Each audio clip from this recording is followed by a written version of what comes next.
this particular second wave, there could be third wave, there could be fourth wave. Every wave hopefully will be weaker and fertility will also be lower. And we have to learn to live with this. I see for this particular thing staying around us for much longer period. There is, like in the first wave, we thought that we have ended and we literally declared the winning. But now it has come back with vengeance, and quite possible that uh,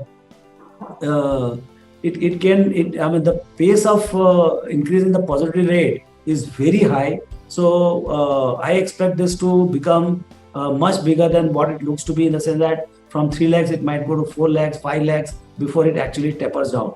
So I have no idea where exactly it's going to taper down, because Mumbai has tapered down at least right now, but Maharashtra is still surging, and rest of the country, elections and Kumbh Mela and all those kind of things are there. So we are going to see even more scaling up of this wave.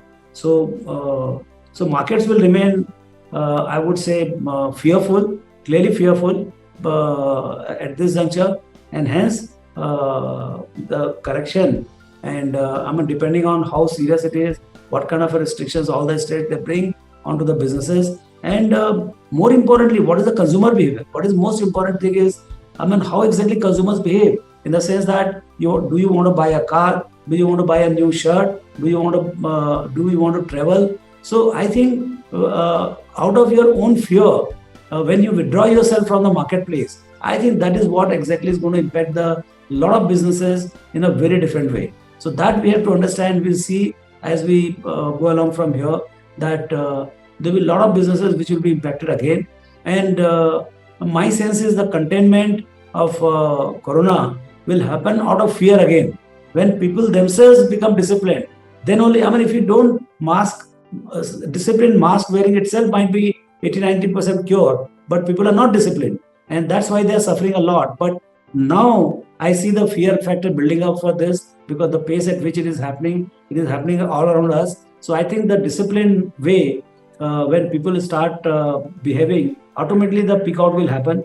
And once it peaks out, then again what is happening is that Indian market is underperforming the global markets, and global markets are in the mood to actually surge. And if that were to happen and India were to decouple from the global markets, but whenever in 15 days, 1 month, 2 months, 3 months, whenever we peak out, then we'll come back with a much more rapid pace. So I would suggest that this is a time when second wave of corona is dangerous. It is going to be fearful, and people will, despite all the monetary, fiscal, government measures and all, medicines, vaccines and all, there is going to be kind of a challenge for the normal functioning of the businesses. Their earnings will be impacted from the current expected whatever earnings they were thinking of. Some businesses will definitely get impacted. One by demand, second by even supply side. So it calls for good correction. We had a terrific time. We had from pre-COVID 12,500 index came down to 7,400, 7,500, which itself was 40% correction.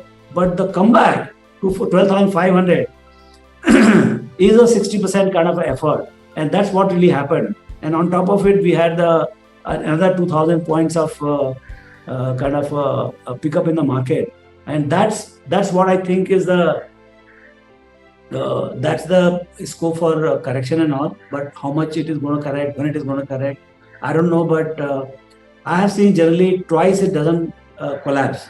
I mean, typically correction can be any time, but collapses. I have seen in my lifetime 4 collapses.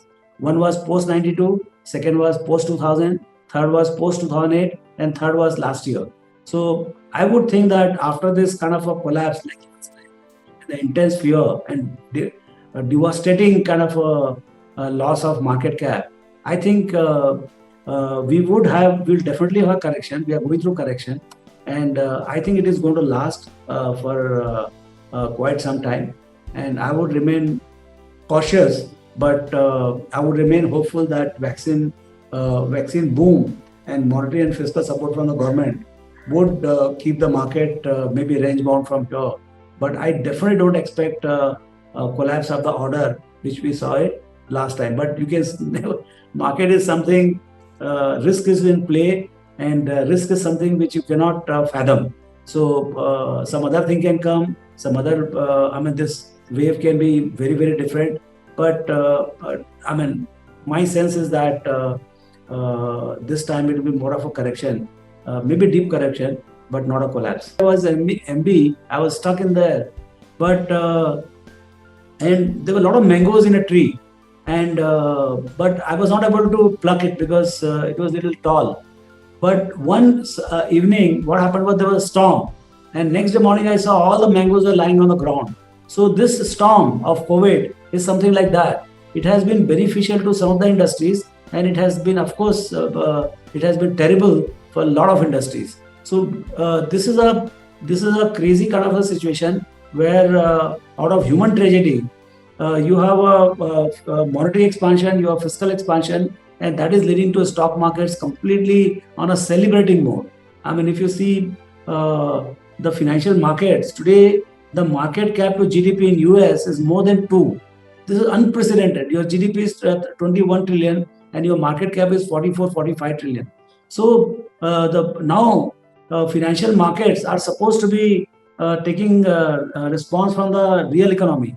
With 2 times market cap to GDP, now the real economy has to take direction from the financial markets. So that's the change which has happened. Even the world today, because of led by US, the world market cap to GDP is 1.2.